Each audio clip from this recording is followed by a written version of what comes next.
Everyone's chronological age increases at the same speed. But we also have a biological age, how our bodies are actually aging. And our biological clocks tick at slightly different rates from each other. So you may be 50 years old, but with a biological age of 45, meaning your risk of age-related conditions like, say, heart disease and cancer is more similar to the risk a 45-year-old faces. So how can we turn back biological age? That's where epigenetics comes in, the study of processes that can affect gene expression without changing the sequence of DNA itself. One of these processes is DNA methylation.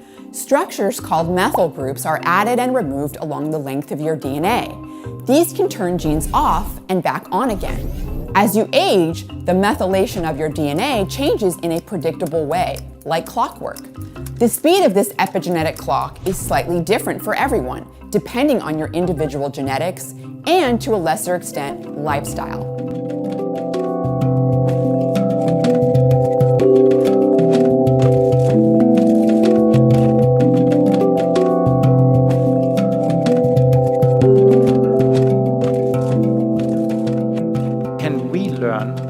Extend our lives? To answer these questions, we need a very precise way of measuring aging. Aging based on a blood sample, aging based on a skin sample, kidney sample, liver sample, and so on. Ideally, we need an epigenetic clock or an aging clock that allows us to measure the age of every cell in your body. And this request leads to an idea. Since most cells in the human body contain DNA, maybe we can track chemical modifications of the DNA to measure aging. Basically, look for rust on the DNA.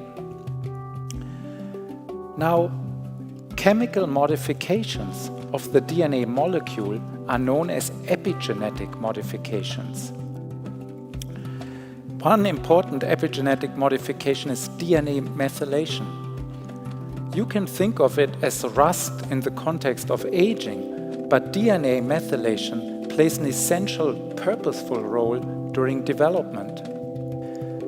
So the first epigenetic clock was based on saliva samples, and we published it in 2011. But we didn't stop there.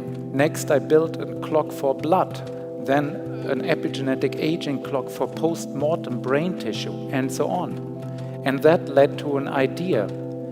Why can't one build a single aging clock that applies to all human tissues and cells? And this work culminated in the so-called pan-tissue clock. You give me a DNA sample from any cell of the body, I can tell you your age.